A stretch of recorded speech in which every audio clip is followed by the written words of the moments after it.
États à Abuja au Nigeria regroupe 15 États membres de l'Afrique de l'Ouest et vise fondamentalement l'intégration de ces États membres à travers la libre circulation des personnes, des biens, des services et des capitaux dans l'espace communautaire. Et sous le haut patronage du ministre d'État, son Excellence M. Bazoum Mohamed, et sous la direction de la ministre déléguée à l'intégration africaine, Mme Sani Mariama Moussa, la cellule nationale CEDEAO organise une caravane d'intégration qui sillonnera les localités de Gaya, Douchi et Konni. Des conférences débats sur les enjeux de la libre circulation dans l'espace CEDEAO, défis et perspectives, des implantations des panneaux, des échanges directs avec les autorités administratives et coutumières et les populations visitées, ainsi que des jeux questions-réponses sur, entre autres, les documents de voyage dans l'espace CEDEAO, des activités culturelles et sportives marqueront cette caravane qui durera 6 jours. La CEDEAO, ensemble, nous sommes plus viables.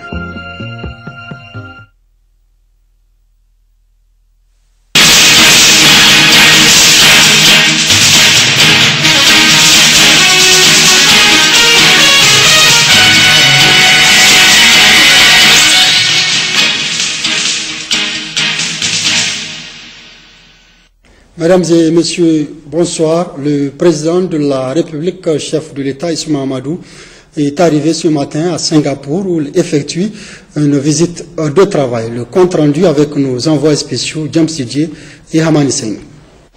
Le président de la République, chef de l'État, Issoufou Mamadou, est arrivé ce dimanche 19 janvier 2014 à Singapour, la capitale de la République de Singapour, pour une visite de travail et d'amitié. Il est accueilli à sa descente d'avion par le ministre d'État, doyen des ministres, M. Agos Zulkifli, accompagné par l'ambassadeur du Niger accrédité en République de Singapour, M. Ali Ilyassou. Au centre de cette visite officielle, la coopération bilatérale entre le Niger et la République de Singapour, une visite qui sera marquée par une série d'entretiens avec les plus hautes autorités du pays, des rencontres d'échanges sur plusieurs secteurs économiques, culturels et télécommunications et des visites sur le terrain. Rappelons que le président de la République est accompagné dans ce déplacement par le ministre d'État, ministre du Plan, Aboubakar Sissé, le ministre de l'Urbanisme, Salah Habi, le ministre des Transports, Saleh Sedou, le ministre du Commerce, Alma Omarou, le ministre de l'Hydraulique, Wassal Key Boukari, et Seydou Sidibé, ministre directeur du cabinet. Du 13 au 17 janvier 2014 s'est tenu à Dakar, au Sénégal, le 4e sommet panafricain des jeunes leaders des Nations Unies autour du thème le chômage des jeunes de l'agenda post-2015 des Nations Unies. La première dame, Dr Malika Issoufou, a été représentée à ce sommet par le ministre de la Jeunesse et des Sports, Abdul Karim Damalam, dans la capitale sénégalaise. Il s'est agi pour les jeunes venus de 54 pays d'Afrique et de la diaspora et les représentants des organismes internationaux et régionaux de réfléchir sur la problématique du chômage des jeunes et faire des propositions concrètes et envisager des initiatives à même de contribuer à l'atteinte des OMD. Compte rendu, El Salif Garba et Rabi Bakou. Du 13 au 17 décembre 2014, Dakar a été la capitale de la jeunesse africaine. En effet, le sommet des jeunes leaders qu'elle a abrité a mobilisé environ 500 jeunes venus de 54 pays d'Afrique et de la diaspora pour discuter, échanger sur la problématique du chômage des jeunes, un défi de taille qui se pose aujourd'hui au continent. Cette rencontre dans l'ouverture des travaux a été présidée par Mme Aminatou Touré, Premier ministre du Sénégal, en présence des représentants des institutions et organismes internationaux et de représentants des premières dames, et donc une rencontre d'envergure qui a pour objectif de statuer sur l'avenir de la jeunesse dans l'agenda post-2015 des Nations Unies. La première dame, Dr Malika Issoufou, a été représentée à ce sommet par le ministre de la Jeunesse et des Sports, Abdul Karim Damalam. Les leçons que nous pouvons tirer de cela, c'est d'abord la prise de conscience réelle de la situation ou de la position qu'occupent les jeunes dans le monde entier. Ça, c'est la première leçon. La deuxième leçon, c'est la prise de conscience qu'il faut effectivement s'occuper de cette frange de la population qui constitue aujourd'hui, surtout pour nos pays africains, la majorité de la population et qui constitue également un levier de développement si on s'en occupe et un danger si on ne s'en occupe pas. Alors il faut dès à présent réfléchir pour voir au niveau des OMD quelles sont les dispositions qu'il faille prendre pour que cette jeunesse contribue effectivement au développement de nos différentes nations et contribue également à la stabilisation du continent africain, quand on sait tous les soubresauts qui sont en train de naître ça et là dans nos différents pays. Et cela, ce sont les jeunes et les femmes qui en pâtissent. Il s'est agi donc dans la capitale sénégalaise d'un sommet des jeunes organisé par les jeunes et pour les jeunes, qui marque le début d'une concertation mondiale des jeunes leaders qui permettra de jeter les jalons du deuxième sommet mondial des jeunes leaders qui se tiendra en septembre 2015. L'objectif est d'en sortir un document consensuel et le positionnement de l'emploi et l'acquisition des capacités en matière d'entrepreneuriat des jeunes dans le cadre des OMD et du cadre conceptuel dans l'agenda post-2015. Ainsi, en matière de l'emploi des jeunes, l'exemple du Niger a marqué plus d'un participant. Nous reviendrons plus en détail avec nos envois spéciaux sur le sommet panafricain des jeunes leaders des Nations Unies dans nos éditions de demain. Clôture hier après-midi à l'hôtel Gaoué de Niamey de la table ronde de mobilisation des ressources au profit du programme Arlit Sarho, Arlit la Coquette en Tamajek. C'est le ministre délégué à la décentralisation qui a présidé la cérémonie en présence de nos reporters Abdelrazak Amadou et Abdoulaye Hamidou. L'objectif assigné à cette table ronde est de contribuer à la création d'un cadre de vie décent aux populations de la commune d'Arlit à travers la construction d'ouvrages d'hygiène et d'assainissement tout en réduisant le chômage des jeunes. Aménager environ 9 km de rues pavées et 3 carrefours, installer des feux optiques et assainir les caniveaux en béton, collecter et traiter les eaux de ruissellement. D'importantes recommandations ont été faites.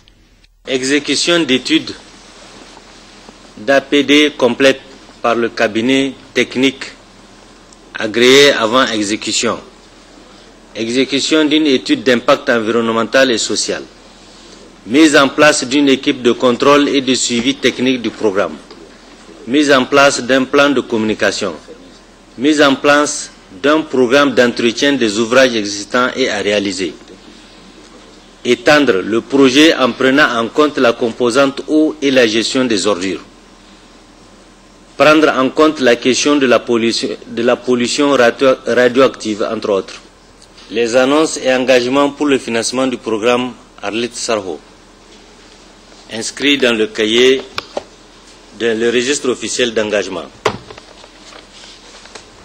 La commune urbaine d'Arlit, 329 705 279 francs.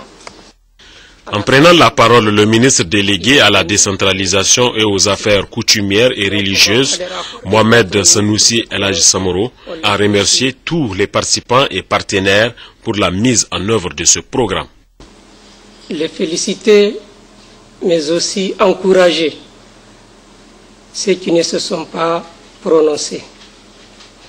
Je me dis que ce n'est pas qu'ils sont en train d'hésiter, mais peut-être ils sont en train de réfléchir pour voir concrètement ce qu'ils peuvent faire. Pour moi, ce n'est pas une hésitation. Pour moi, celui qui s'est déplacé, venir à la séance d'aujourd'hui, il est venu avec l'intention de participer. Donc on ne va pas leur accorder d'autres minutes pour se prononcer, on les laisse réfléchir, mais on espère sincèrement qu'ils vont participer. Tout ce que je peux vous dire, c'est de vous rassurer que le gouvernement est derrière ces projets et que le gouvernement va mobiliser tous ses efforts pour la concrétisation de ces projets. Cette table ronde de mobilisation de ressources au profit du programme Arlit Sarho s'est achevée sur une note de satisfaction, ce qui constitue à n'en point douter le point de départ de nombreux d'autres projets et programmes de développement. Une mission conduite par le secrétaire général adjoint de la région a visité plusieurs réalisations du projet Filets sociaux. Les détails avec nos reporters Abdoulaye Soumana et Jibounou. Il s'est agi pour cette mission d'aller sur le terrain constater de visu les réalisations faites dans la région dans le cadre de la mise en œuvre des activités du projet Filets sociaux. À Amanas, dans la commune rurale d'Inates, département d'Aïrou, c'est des travaux de réalisation de bandes sur 900 km qui sont exécutés. Ces activités de 60 jours bénéficient à 600 ménages vulnérables des villages de Agaï, Amanas, Tidirgalen, Yassan, Ingarletan et Tagabat. Cette deuxième phase de Cash for Work dans la commune rurale d'Inates permet d'offrir un emploi temporaire à 36 000 hommes jour pour une enveloppe de 47 160 000 francs CFA et permet de renforcer la résilience des ménages vulnérables et de sécuriser les ressources fourragères pour la mise en place de mécanismes d'atténuation de l'insécurité alimentaire, de contribuer à la protection de la végétation pendant la saison sèche et de réduire l'exode des bras valides. Sur place, les membres de la mission ont eu d'amples explications sur le processus de mise en œuvre de ces activités et les contraintes rencontrées. À Toulamé, dans la commune de Gauthier, la mission a visité un site de récupération de terre exécuté dans le cadre de la mise en œuvre des activités du projet Filets sociaux. Les travaux ont duré 60 jours et ont permis de récupérer 42 hectares sur les 71 prévus de terres dégradées. 5220 hommes jour issus des villages de Toulamé, Kongekwara, Lokia et Boga sur les 9000 attendus ont exécuté ces travaux et ont engrangé plus de 5 millions de francs CFA.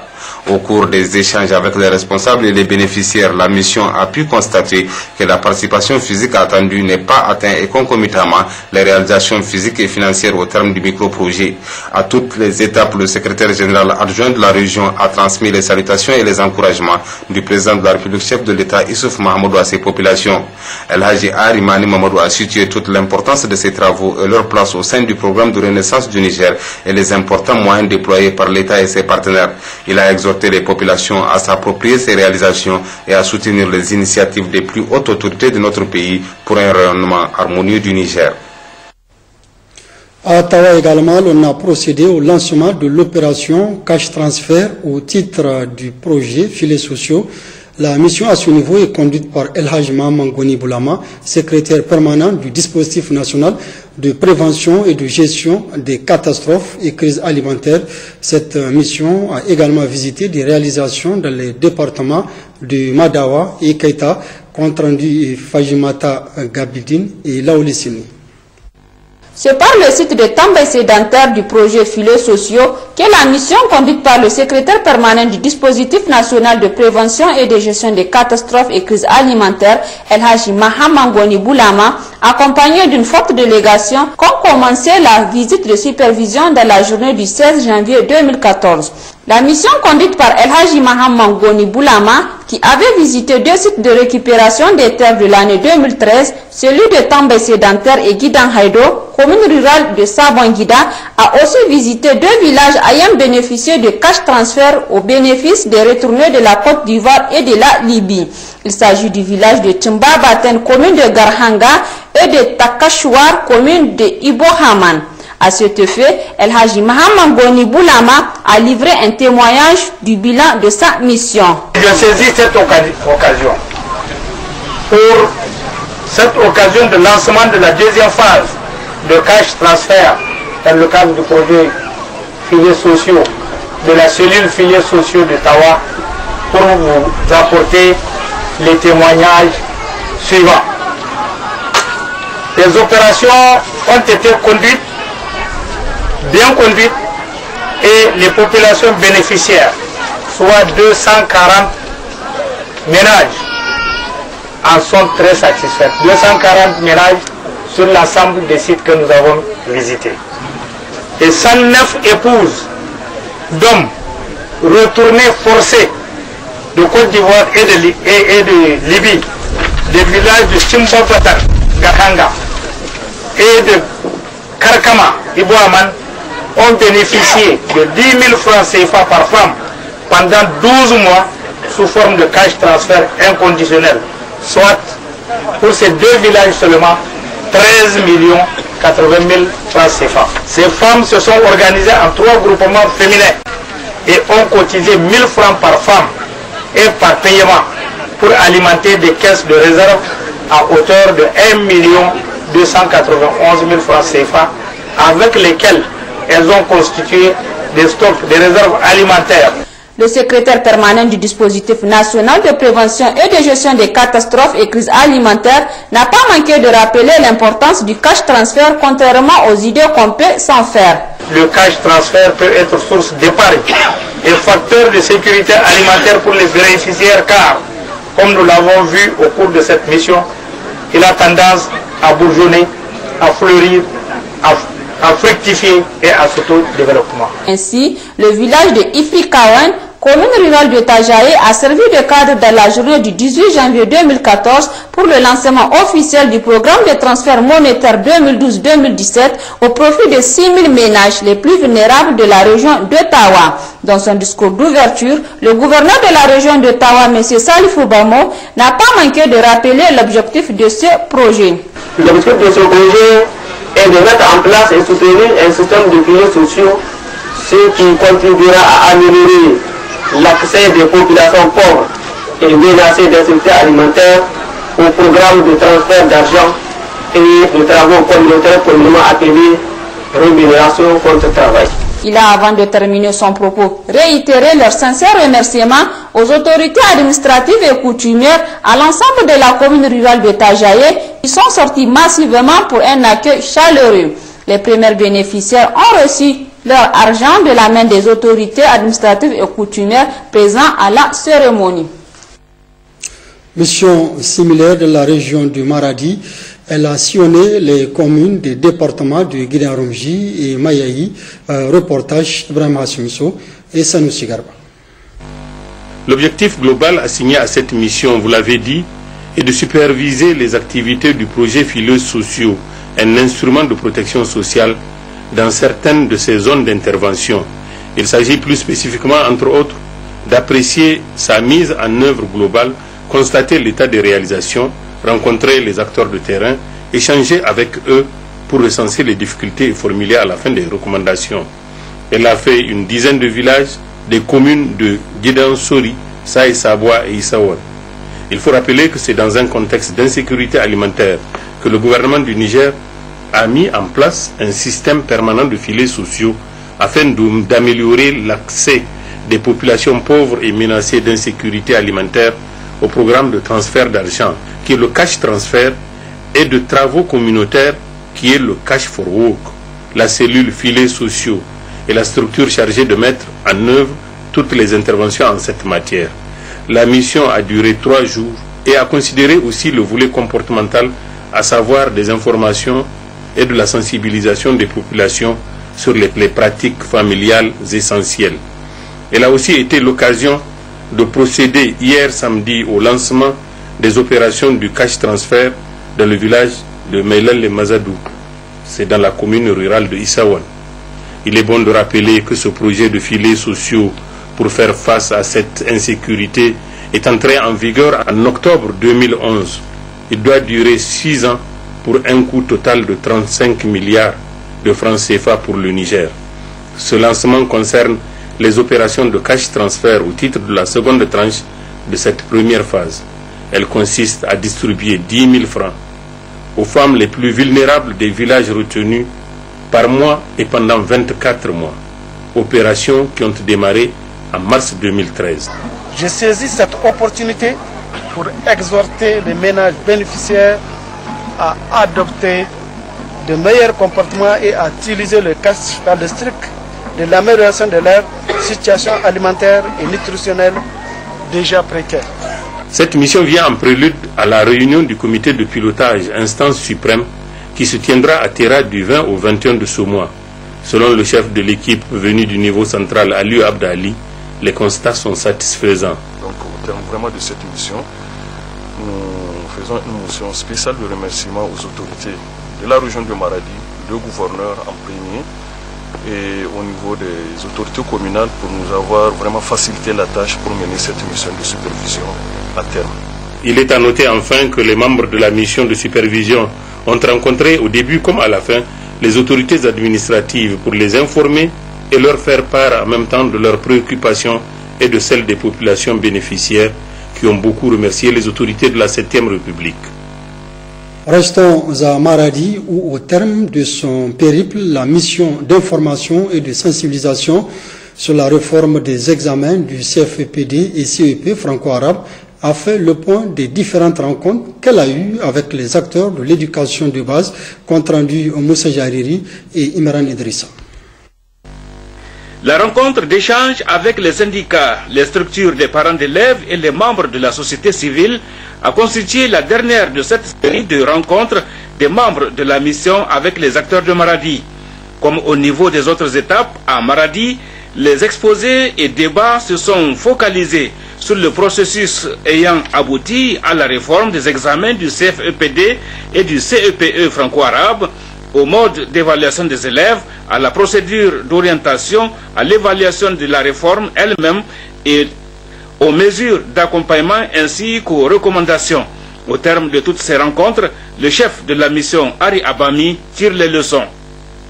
Le processus a commencé depuis 2010 et tous les partenaires, tous les acteurs ont été associés à ce processus qui a consisté à organiser des forats régionaux qui ont associé et les acteurs et les partenaires de l'école.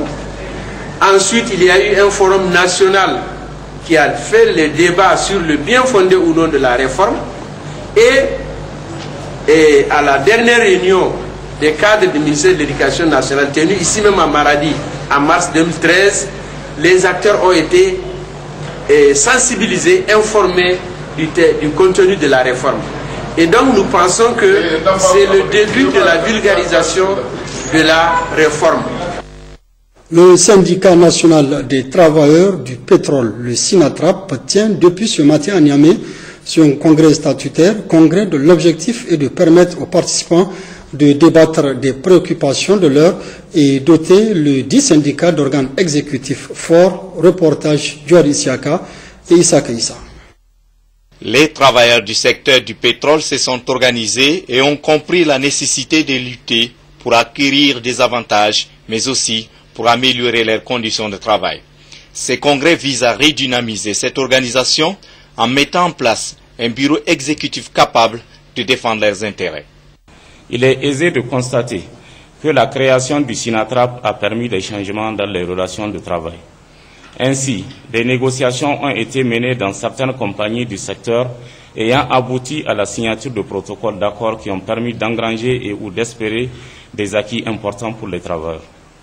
Cette logique se développera et s'étendra à toutes les autres compagnies qui traînent encore les pas. Ces dernières doivent se convaincre qu'elles peuvent résister un bout de temps, mais qu'elles ne peuvent pas résister tout le temps à la détermination de plus en plus grandissante des travailleurs à défendre leurs droits. Le syndicat se doit aujourd'hui d'être un partenaire. C'est pourquoi le ministère de l'Énergie et du Pétrole se réjouit de l'avènement du syndicat national des travailleurs du pétrole, SINATRAP. L'affirmation de toute organisation, notamment syndicale, découle de sa crédibilité face à ses interlocuteurs. Déjà, par le programme que SINATRAP a engagé pour la mise en place des délégués du personnel dans les sociétés pétrolières, notamment la CPTDC Niger, CSI Niger, CNPCN Niger, BGP Niger, etc. Le ministère de l'Énergie et du Pétrole a salué l'approche qui a permis de préserver la sérénité dans les rapports entre les travailleurs et ces sociétés. J'ose espérer que le dynamisme qui vous a toujours animé soit perceptible dans les résultats de vos travaux à travers des recommandations qui, j'en suis convaincu, prendront en compte l'intérêt national. Les résultats des travaux de ce premier congrès statutaire du syndicat national des travailleurs du pétrole sont prévus pour demain. Célébration hier après-midi à Niamey du 3e anniversaire du rassemblement des jeunes pour la renaissance du Niger. Cet anniversaire placé sous le thème « Lutte contre la corruption au Niger » est une occasion pour cette organisation apolitique de faire le bilan de ses activités. Le compte rendu avec nos reporters Djouari Isiaka et Tahirou Hassan. Créé le 18 janvier 2011, le Rassemblement des jeunes pour la renaissance du Niger a pour mission principale d'accompagner le processus de renaissance du Niger. Pour cela, des sessions de formation politique, idéologique et de renforcement des capacités de ses membres autour des différents axes du programme de renaissance ont été organisées. La sensibilisation des jeunes sur le contenu du programme, le rôle et la place de la jeunesse dans le processus de renaissance, la vulgarisation des grands chantiers entrepris par le programme de la renaissance ont été entre autres l'œuvre du rassemblement. Je voudrais à cette occasion solennelle rendre un hommage mérité aux responsables de la Halcia avec à leur tête le président Issoufou Brema qui a su impulser une dynamique sans précédent dans le cadre de la lutte contre la corruption et les infractions assimilées, permettant ainsi à notre pays d'améliorer significativement et considérablement sa position sur l'échiquier mondial en ce qui concerne l'indice de perception de la corruption dans le monde. Le LGRN se réjouit également des efforts fournis par les autorités de la 7e Chambre République, au premier rang desquels son Excellence Issoufou Mahamadou, président de la République, pour avoir réussi à garantir totalement les libertés individuelles et collectives et des populations en général et celles de la presse nigérienne en particulier. C'est aussi une occasion pour le RGRN de réitérer son engagement sans faille à travailler main dans la main avec la Halcia pour relever les défis de lutte contre la corruption au plan économique et social. Sur le plan de l'emploi, le LGRN félicite et encourage les autorités un recrutement de plus de 25 000 jeunes à la fonction publique. Il faut en outre noter qu'au-delà de la fonction publique, des emplois permanents et semi-permanents sont créés. Les uns sont issus du secteur privé, les autres, quant à eux, sont relatifs aux travaux des grands chantiers de la Renaissance. C'est pourquoi le Rassemblement des jeunes pour la Renaissance du Niger, RGRN, lance un appel en direction de la jeunesse afin qu'elle participe efficacement à la préservation, à la consultation et à la réalisation de ces grands acquis apportés par les autorités de la 7e République à travers le programme de Renaissance. Le parrain de cette cérémonie a encouragé les actions de la RGRN et les appels à persévérer sur cette lancée. Le président du Rassemblement a également félicité les autorités de la 7e République pour les efforts consentis dans le secteur de la santé, l'éducation et de l'instauration d'un climat de sécurité pour le bien-être des populations nigériennes. Je vous propose à présent de suivre quelques points saillants de l'actualité africaine en plus bref et en images. C'est une sélection commentée par Caroline Pelé. Le chef de l'État malien termine sa visite de 2 jours à Alger. Sous couvert d'une réunion de travail, le président Ibeka vient parler des négociations dans l'impasse avec les groupes armés du Nord Mali. Certains de ces groupes demandent à l'Algérie de jouer les facilitateurs. Problème, les rebelles Touaregs du MNLA ne sont pas d'accord. Ils préfèrent la médiation internationale. Une médiation que Bamako juge trop favorable aux rebelles Touaregs. Le porte-parole de l'armée sud-soudanaise est formel. La ville de Bor a été reprise aux rebelles menés par Riek Machar.